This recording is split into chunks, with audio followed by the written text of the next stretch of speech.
Et bien salut tout le monde, aujourd'hui on se retrouve pour une nouvelle vidéo. Je vais vous présenter le D68 de chez Well, donc autrement dit G36C. Donc c'est la version courte du G36. Donc voici le packaging. Voilà. Il y a juste la lampe et le laser qui n'est pas fourni avec. La règle dot, oui, donc c'est plutôt un bon point pour les débutants, mais moi personnellement je ne m'en sers pas. Pour tout ce qui est utilisation, il y a une petite feuille explicative, très bien expliquée, donc tout en anglais avec de bonnes images qui vous expliquent bien. Voilà. Donc voilà, c'est dedans. Ensuite, il est fourni avec une batterie de 8,4 volts et 700 mAh.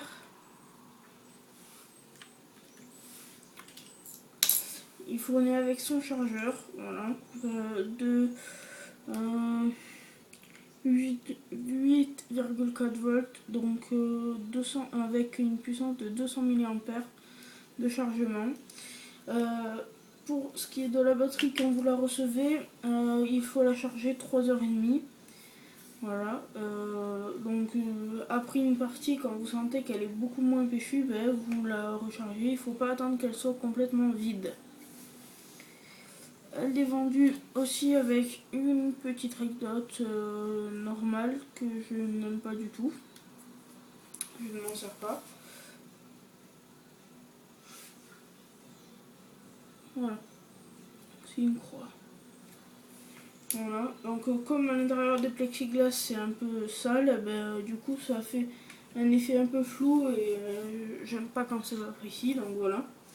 Donc du coup je m'en sers pas, je l'ai réglé à l'aide des organes de visée d'origine. Il est vendu aussi avec un petit tournevis pour pouvoir monter la règle dot et pouvoir dévisser aussi,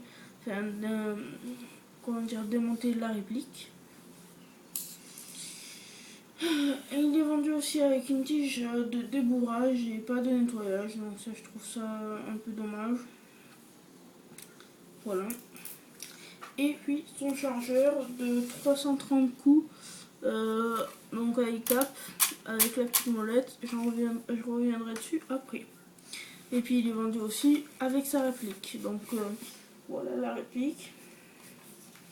Donc c'est une réplique de G36C. Donc je vais vous montrer comment l'utiliser. Tout d'abord, elle a une crosse pliable, donc une crosse résistante avec aucun jeu. Je trouve ça un très bon point. On peut la replier à l'aide d'un petit bouton qui a ici, donc le sort de petit demi-cercle. Vous appuyez dessus, vous tirez, ça se désenclenche et puis vous venez rabattre la crosse. Ce qui fait quelque chose de beaucoup plus compact pour le CQB ou les fourrés très encombrés. Pour ce qui est de l'enlever, vous avez juste à tirer un peu, voilà, il n'y a pas besoin de tirer comme un gros bourrin, ça s'enlève très facilement. Vous appuyez sur le bouton, vous le réenclenchez et après ça bouge plus. Donc il possède 4 attachants, donc un à l'arrière, un ici, voilà, et deux à l'avant. Pour ce qui est du sélecteur de tir, il est en bidextre, donc c'est-à-dire du côté droit et du côté gauche. Celui du côté gauche a un petit défaut, donc il est légèrement décalé. Voilà, de toute façon moi j'utilise celui du côté droit, donc tout va bien, voilà. Mais bon, il fonctionne quand même. Bon, après je sais pas, ça fait un peu bizarre. Donc il y a 3 modes. Donc sécurité avec la balle avec une croix dessus, semi-auto avec une balle rouge et full auto avec plusieurs balles.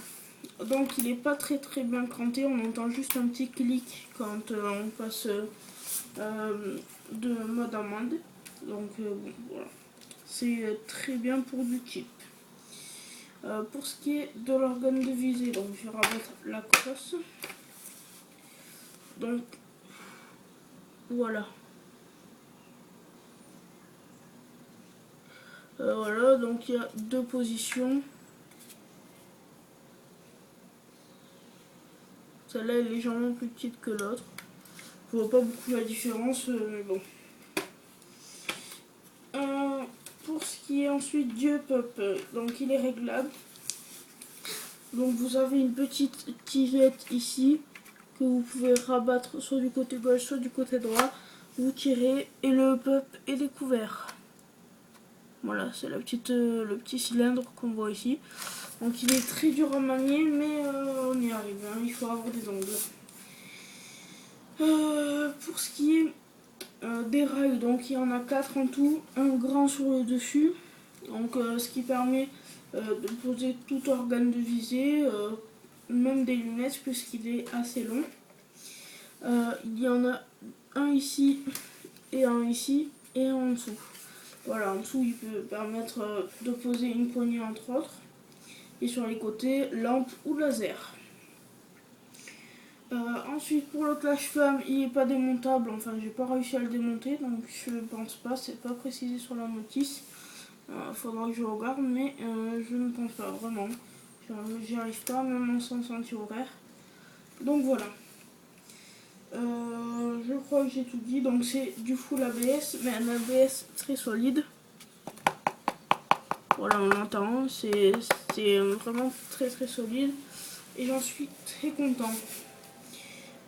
Donc pour le chargeur, donc je vais poser la réplique ici. Donc c'est un chargeur de 330 billes avec une molette qui sort assez bien. Hop là. Voilà. Donc avec des gants ça devrait passer, hein, honnêtement, voilà. Donc la petite trappe, par contre il faut des ongles sur la trappe, ça se fera pas avec des gants. Donc la trappe ici, quand elle est fermée ça donne ça. Vous sortez un ongle et vous la désenclenchez comme ceci. Donc voilà. On enclenche le chargeur comme ceci. Quand ça fait un clic, c'est que c'est bon. Pour l'enlever, on a une petite languette ici. Voilà. Et on tire.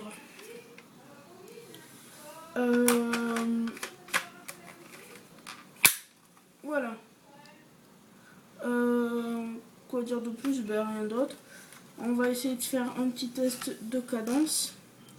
Donc, je vais vous montrer ça. Je vais juste chercher les billes et un tournevis.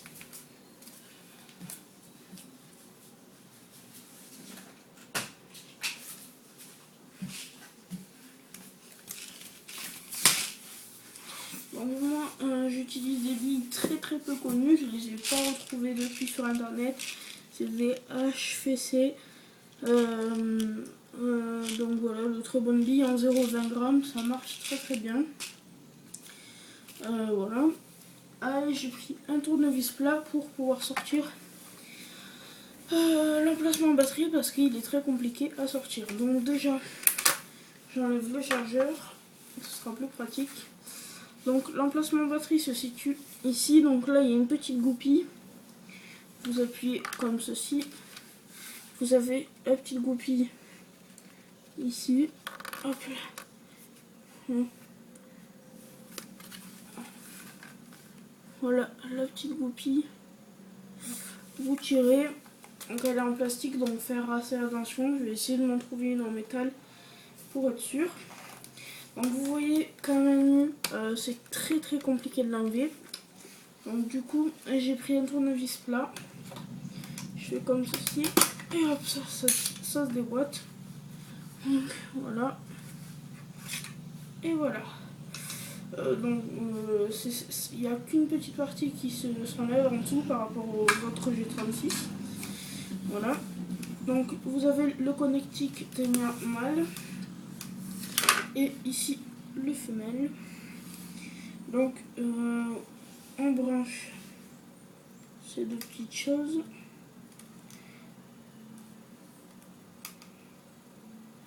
Voilà, donc pour ce qui est de mettre la batterie, c'est la galère. Parce que l'emplacement est très très petit. Donc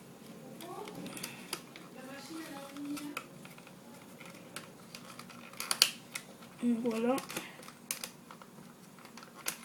On essaye de faire comme ci comme ça. Après ça marche pas toujours. Hop. Là ça va, j'ai réussi au premier coup, donc il faut forcer et mettre la goupille. Voilà, c'est là où la goupille sert parce que sinon ça tient tout seul comme vous l'avez pu le constater. Donc là ça augmente déjà, donc il doit avoir 200-300 grammes de, comment ça s'appelle, de batterie, donc ça fait 1 kg. À la base le pli fait 1,8 kg, donc là ça atteint les 2 kg comme ça. Donc voilà, pour charger les billes dans le chargeur, donc on ouvre la petite trappe ici.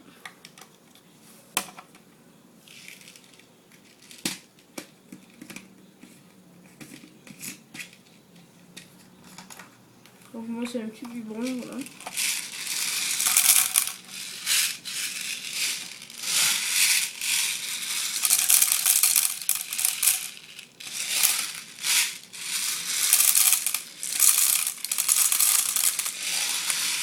Voilà, donc là ça devrait suffire, je vais pas le remplir au maximum. Donc on referme, c'est bien enclenché, et on molette. Donc là vous voyez qu'il n'y a pas les billes encore. Voilà, et on molette.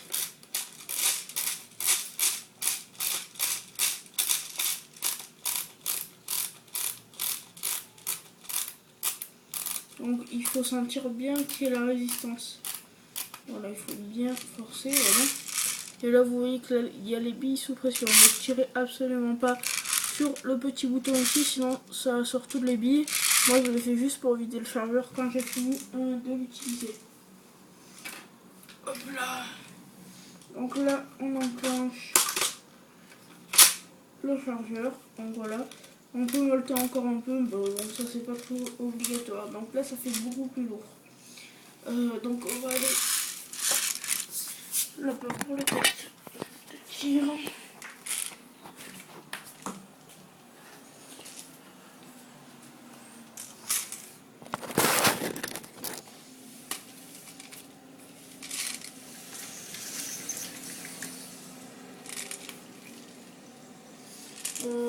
Voilà, donc je vais juste pour vous montrer la réactivité.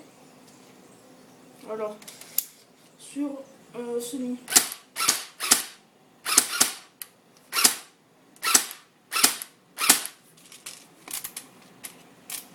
excusez-moi, il y a un petit problème.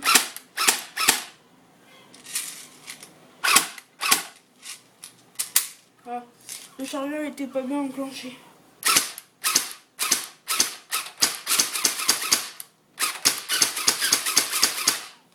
Comme vous voyez, la réactivité est assez élevée. Et maintenant, full auto.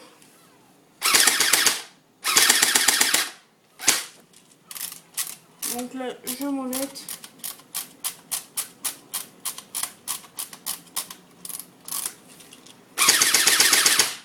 Voilà. Donc la vidéo touche à sa fin. Je vous dis à la prochaine pour une prochaine vidéo. Ciao.